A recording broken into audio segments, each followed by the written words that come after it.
사랑하고 축복합니다. 우리 중고등부 친구 여러분, 한 주간의 마무리 짓는 이제 토요일입니다. 내일 거룩한 주일 또 함께 예배하게 될 텐데요.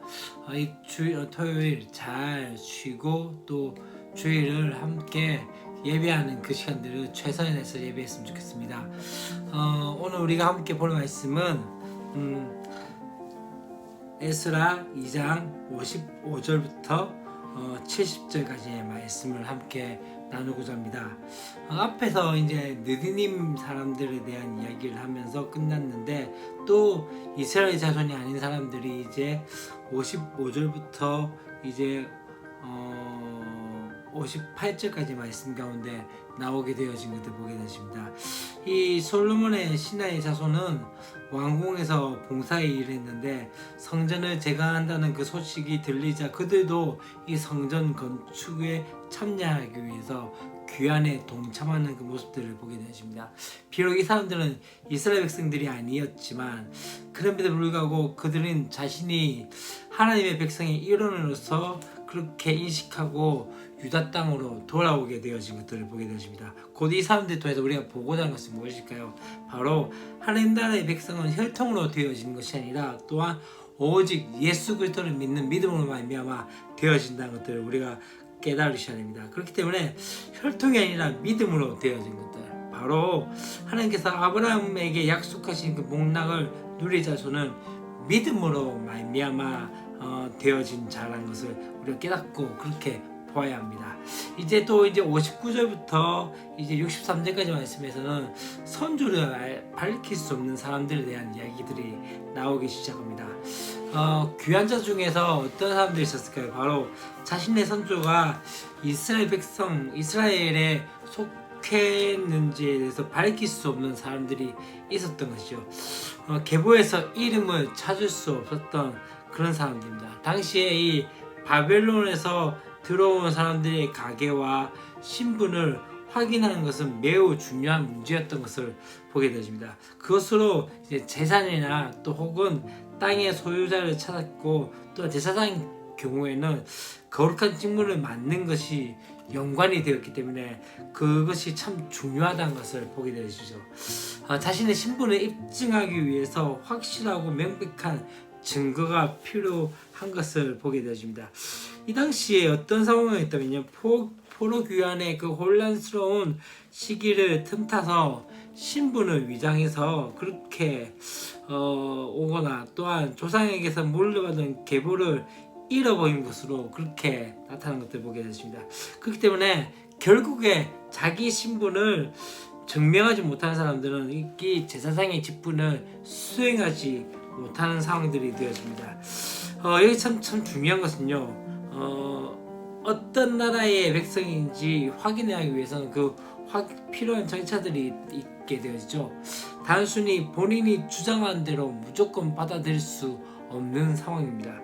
만약 가계와 신분에 대한 증거가 불충분한 경우에는 어떻게 되죠? 그 증거를 찾을 수 있을 때까지 좀 더 면밀하게 조사하기 위해서 미해결인 채로 그렇게 남겨둘 수밖에 없는 상황입니다. 성도라는 존재는 어떤 존재입니까? 바로 하나님 나라의 백성으로서 그의 삶에 합당한 삶의 열매를 나타내어야 함에 대해서 말씀하고 있는 것이죠. 그들의 열매로 그들을 알게 될 것이라고 말씀하셨던 예수님의 말씀처럼, 예수 그리스도를 믿음으로 인해서 새 생명이 주어진 성도에게는 그에 걸맞은 삶의 모습이 반드시 나타나야 합니다. 생명에는 어떠합니까? 분명한 생명의 현상들이 나타나게 되어진다는 것이죠. 그렇기 때문에 우리가 조금 이 부분에서 함께 적용할 수 있는 것은, 구원받은 자에게 있어야 할 생명 현상이 과연 내 자신에게 있는지, 내가 구원받았다면 이제 구원받은 구원받은 백성으로서의 그 삶의 열매들을 나타나야 되지 않을까요?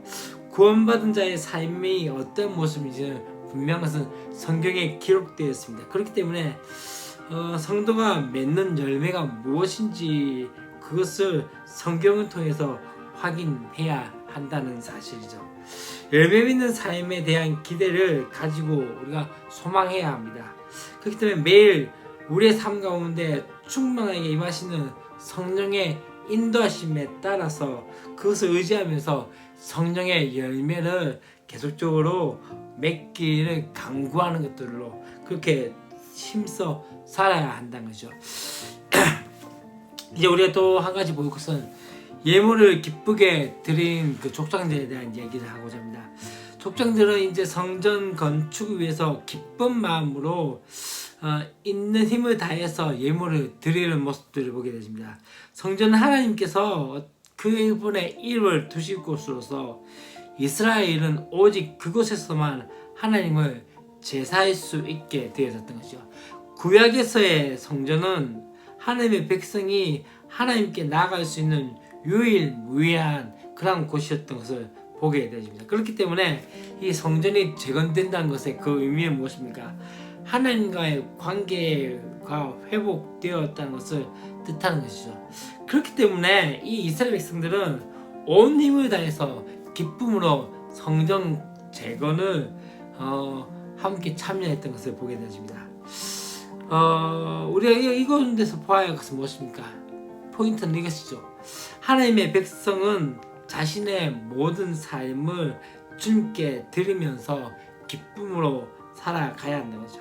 하나님의 은혜로 하나님께서 은혜를 주셨기 때문에 우리의 인생은 낭비하지 않고 주님을 위해서 값지게 사용할 수 있어야 한다는 것을 보게 되어집니다. 족장들이 성전 재건을 위해서 기쁜 마음으로 그렇게 제물을 드리죠.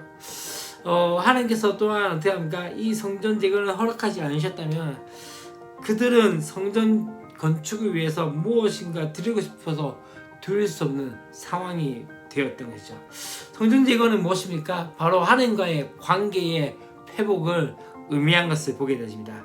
하나님과의 깨어진 그 관계를 회복한 성도는 어떠합니까? 바로 주님 안에서 기뻐하며 즐거워할 수 있는 것을 보게 되십니다. 하나님의 부재에서 오는 염려와 두려움이 사라진 자, 또 하나님의 임재로 풍성한 복락을 누리는 자가 바로 기쁨으로 예배할 수 있는 것이죠. 그렇다면 나는 지금 과연 어떻게 예배하고 있습니까? 과연 하나님을 예배할 때 우리가 진짜 기쁨으로 함께 나가고 있는지, 아니면은 아무런 감동도 없이 그렇게 나가고 있는지 다시 한번 우리의 삶의 예배의 모습들을 되짚어 보면서 그 가운데 다시 한번 우리 예배를 점검할 수 있는 그런 시간이 되었으면 좋겠고, 그런 은혜가 있었으면 좋겠습니다.